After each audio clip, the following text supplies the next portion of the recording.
Kayo ang dahilan kung bakit di ako sumuko sa mga bagay na kung ba't ang luha ko'y tumulo. Ito ang mensahe ko upang aking ipahatid sa mga tropa, kaibigan, kapangkat at kapatid. Pasasalamat kong kay tagal ko nang gustong sabihin. Ang puso ko ang gumawa nitong aking awitin. Para sa inyong lahat, ito ang tanging paraan sa mga taong para sa akin ay palaging nandyan. Hambog.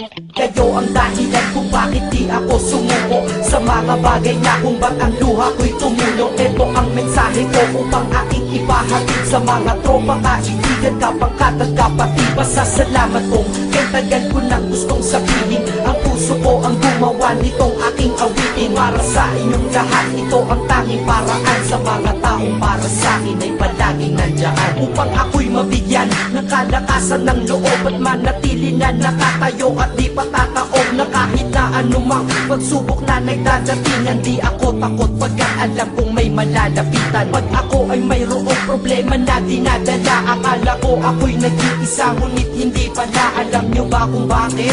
Kasi andyan sila, handa na iabot ang tulong nagmula sa kanila. Walang reklamo at walang hinihingi na kapalit. Kaya di lang kaibigan ko rin ko kundi sang malapit na kapatid. Sila'y kinikilala kong ikalawa na pamilya. Wag ko daw isiping mag-isa ka pa. Dahil sila'y aking sandalan, di ako pinabayaan. Damahin ko kalungkutan, di nila pinapayagan. Kung wala kayong lahat kaibigan ko, marahil wala na rin ako. Ngunit nandito pa ako dahil kayo ang dahilan kung bakit di ako sumuko sa mga bagay na kung ba't ang luha ko'y tumulo. Ito ang mensahe ko upang aking ipahatid sa mga tropa, kaibigan, kapangkat at kapatid. Pasasalamat kong kay tagal ko nang gustong sabihin. Ang puso ko ang gumawa nitong aking awitin. Para sa inyong lahat, ito ang tanging paraan sa mga taong para sa akin ay palaging nandyan. At di kayo nawawala at di ako tinalikuran. Yan ang dahilan kung bakit hindi ko kinalimutan ang aking pinagmulan. Pakikisama nangunguna pag nakita ka ng tropa, sasabihin shot ka muna. Pag nabadrip sa pamilya, lalabas ka lang ng bahay. Lakad lang ng konti, andyan sila at merong tagay na inyong pagsasaluhan at inyong pinapaikot. Simpleng tulong yan nilang unti-unting pinapalimot. Ang problema mong pasan-pasan sa mga pangyayari sa tahanan o sa pera o kahit pa sa babae. Kahit sa gulo o away, tila ba mga sundalo, di pwedeng maiwan ang isa manalo o matalo. Ganyan ang kaibigan ko, mas kilala bilang barkada. Kung ako'y mamamatay na bukas, ako'y handa na. At kung may ikalawang mundo o buhay para sa'kin,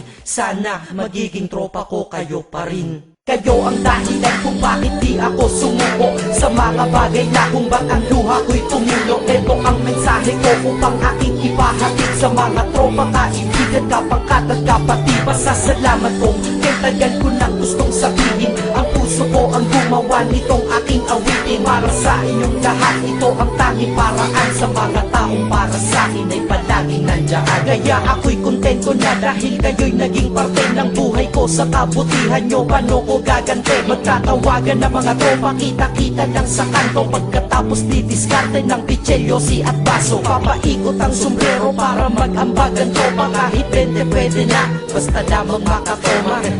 Ganito kami, at least magkakaramay. Kaya wag kang magtaka kung ba't masasaya ang tambay. Dahil tambay ay binubuo ng samahan na tunay. May kaibigang adik, mabait, iba ay merong sungay. Oo, iba-iba ang aming mga katauhan, pero iisa ang grupo pag sa trip at kagaguhan. Pag ika'y nalulungkot, kanino ka ba lumalapit? Pag nais mong bumitaw, kanino ka ba kumakapit? At kanino ka lumapit sa oras ng kagipitan?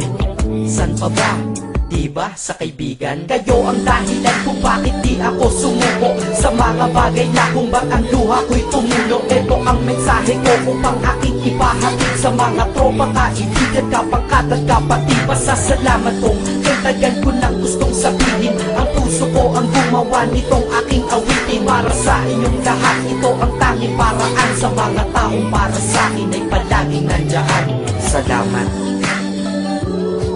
Acero Records, Sad Productions, hambog ng Sacro Crew.